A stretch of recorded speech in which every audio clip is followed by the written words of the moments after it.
গল্পকথার আসরে আপনাদের সকলকেই স্বাগত। আজ আপনাদের জন্য একটি ছোট গল্প। গল্পের লেখিকা ঝিমলি নন্দী, আর গল্পের নাম চায়ের দোকান।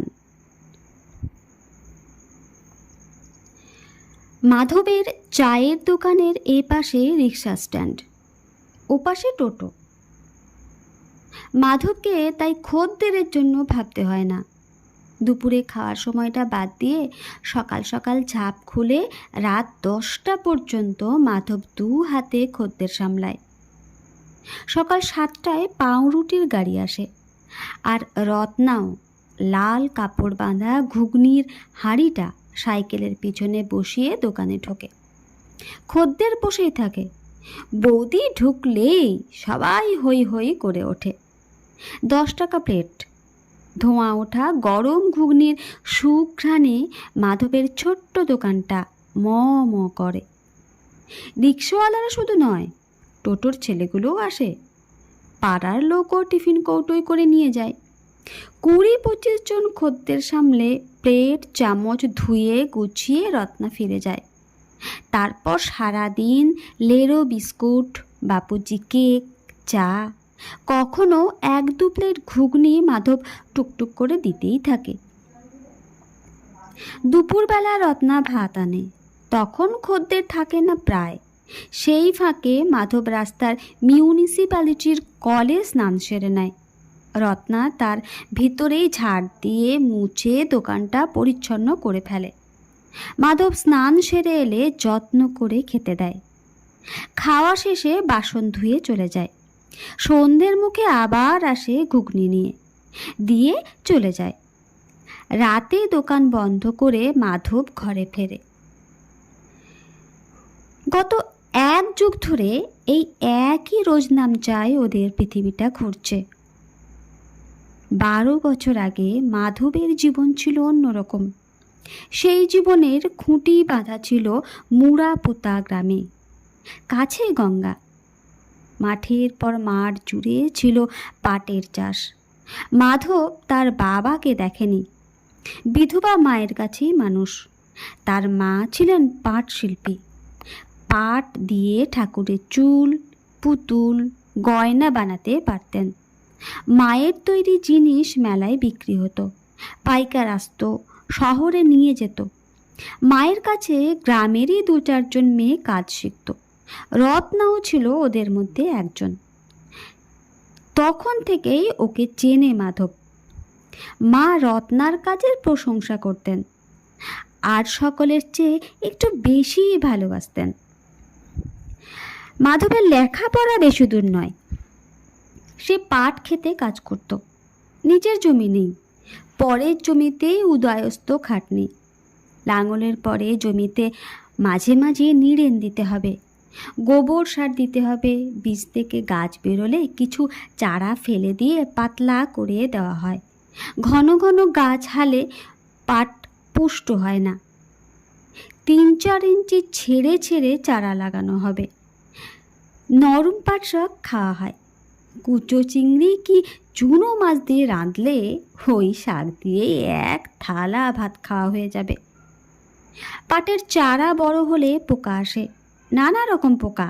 তাদের নানা রকম মতলব, নানা অভিসন্ধি। বিছা পোকা, ঘোড়া পোকা পাতা খেয়ে নেয়। সেজন্য কেরোসিনে ভেজানো দড়ি টাঙিয়ে দেওয়া হয় গাছের উপর দিয়ে। সেই গন্ধে পোকা আসে না। সব পোকা এক চালে মাত করা যায় না। চেলে পোকা লাগলে খুব মুশকিল। ওরা কাণ্ডে গর্ত করে দেয়, আঁশ ছাড়াতে গেলে ছিঁড়ে যায়। চেলে পোকা লাগলে তাই গাছ তুলে ফেলা ছাড়া উপায় থাকে না। গাছে ফুল আসার কিছুদিন পরে শুরু হয় পাট কাটার মরশুম। পাট ক্ষেতের কাছেই থাকে পুকুর। কাটা পাট থোকা করে বেঁধে 20-21 দিন জলে জাগ দেওয়া হয়, মানে ডুবিয়ে রাখা হয়। পাট পচলে জল থেকে তুলে ডালপালা বাদ দিয়ে তন্তুগুলোর আঁশ ছাড়িয়ে নেওয়ার পালা। তারপর নদীর জলে ধুয়ে জল ঝরিয়ে বাঁশ টাঙিয়ে মেলে দেওয়া হয় শুকনো করার জন্য। মাধব ছিল গণেশ নস্করের বাঁধা মুনিশ। মাধব না দাঁড়ালে গণেশ পাটের আঁশ ছাড়ানো কাজ শুরুই করতো না। আজও চোখের সামনে ছবির মতো ফুটে ওঠে দিনগুলো। 12 বছর যেন নিমিষে পিছিয়ে যায়। 1.5 মানুষ উঁচু পাট গাছের ভেতর দিয়ে গঙ্গার বাতাস বয়ে যেত। সবুজ পাতা অবুঝের মতো হাত নেড়ে মাধবকে ডাকত। মাধব এখনো তাদের ডাক শুনতে পায়, কিন্তু ফিরতে পারে না। চেনা জীবনের গান বুকের ভিতর গুনগুন করে একটা বোবা কষ্ট জাগিয়ে তোলে। কষ্টটা পাক খায়। সেখানেই তার সর্বস্ব ছিল, আবার সেখানেই সে সর্বস্ব খুইয়ে এসেছে। জীবন কোনো বিন্দুতে স্থির নয়। গণেশ নস্কর পাকা চাষি, তবু এখনো পাট ছাড়ানোর মরশুমে হয়তো ভুল করে ইতিউতি যায়। যদি মাধব ফিরে আসে, মাধব দেখতে পায় নদীর ধারে লাইন দিয়ে সব বসেছে পাট ছাড়াতে। আলাদা হয়ে যাচ্ছে সোনালি আঁশ আর সাদা পাটকাঠি। হয়তো গণেশ মুন্সিদের হেঁকে বলে, হাত চালিয়ে কাজ করো সব। সে ছিল আমাদের মাধব, এক হাতে 2 মানুষের কাজ তুলে দিত। মাধবের লোহার কড়ায় গরম দুধ উতলে ওঠে, ছাপিয়ে যেতে চায়। মাধব জোরে জোরে হাতা ঘোরায়, অশান্ত দুধকে শান্ত করে। দুধ চুইয়ে গেলে চায়েও গন্ধ হবে। সে ফুলে ফেটে ওঠা দুধের দিকে তাকিয়ে আপন মনে বলে, কত তাপ শুয়ে নিতে হয় বেঁচে থাকতে গেলে, শুধু বেঁচে থাকতে গেলে।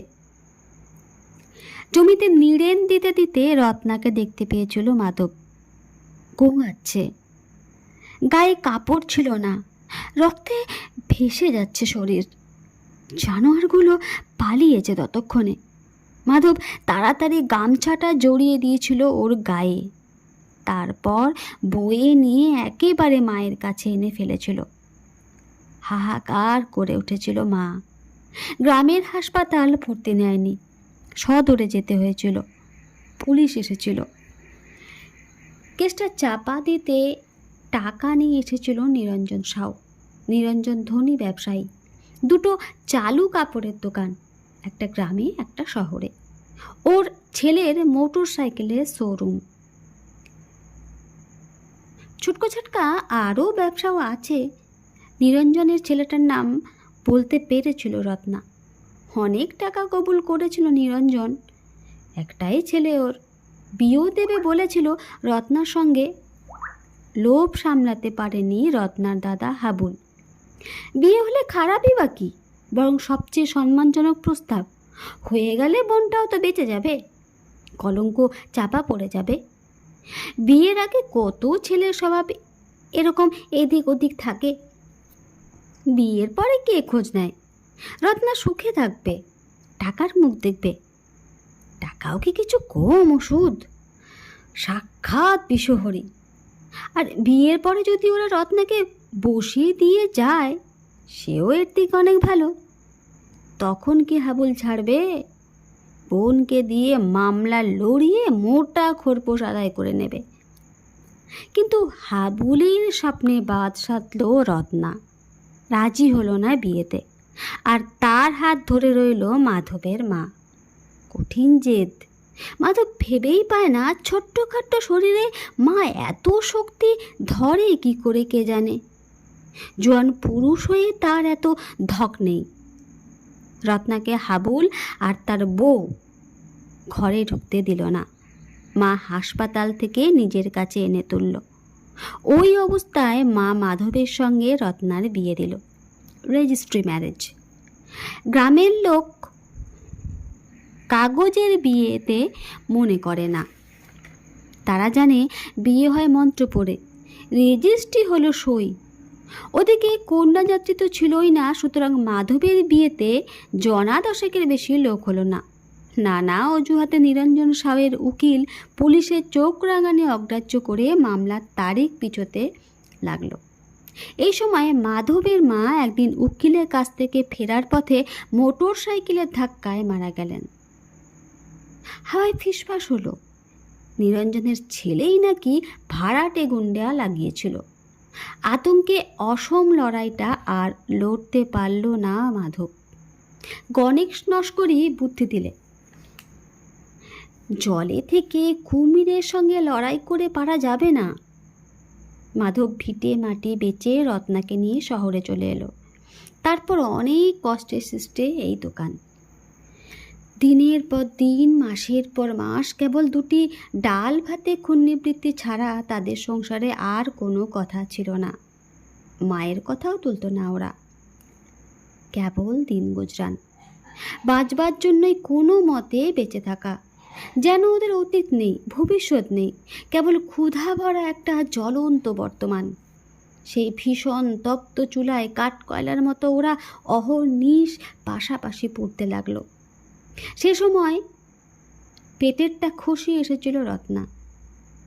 ডাক্তার বলেছিল রত্নার মা হতে পারবে না কোনোদিন।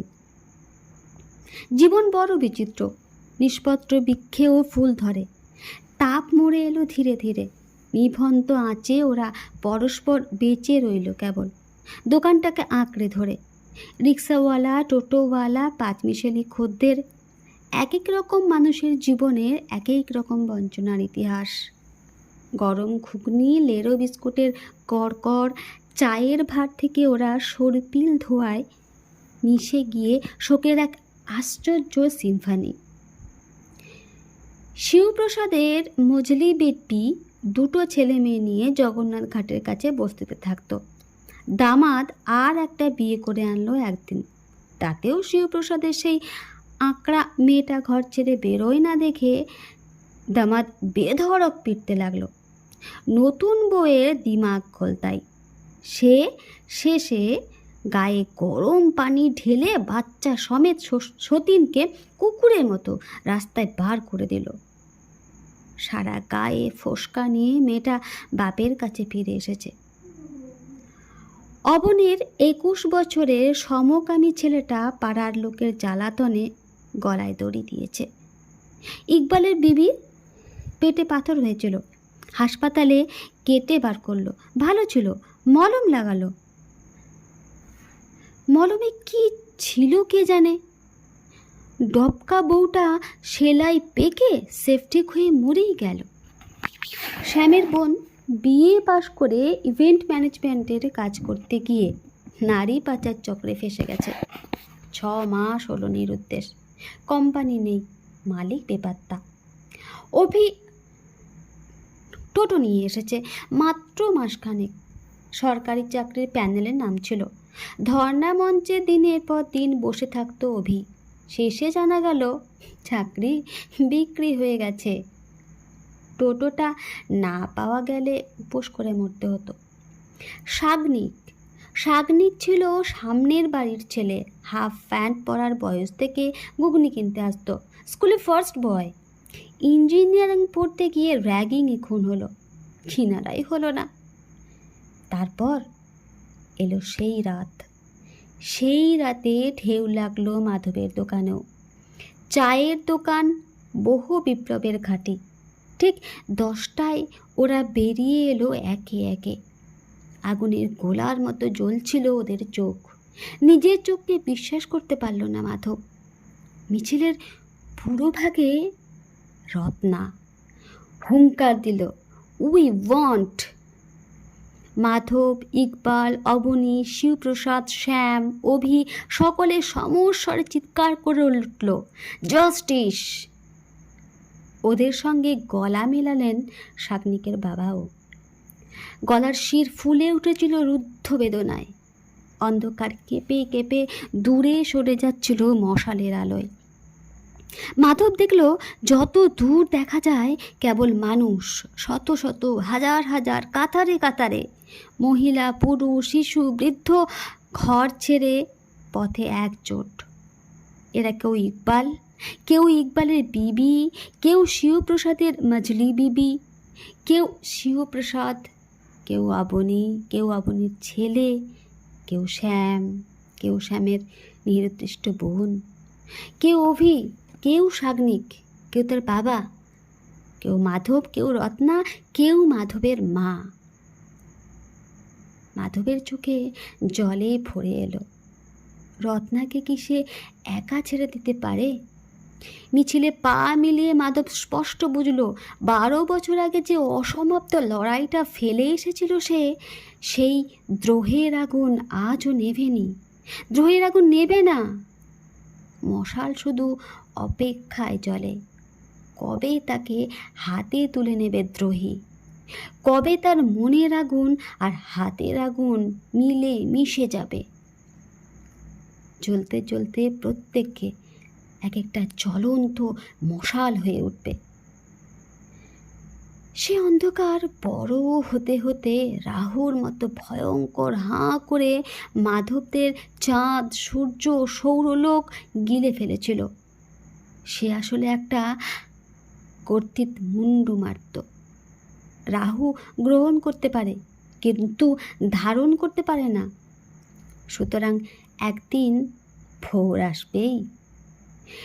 এই প্রত্যয় নিয়ে তৃপ্ত পায়ে হেঁটে চলল মাধবরা।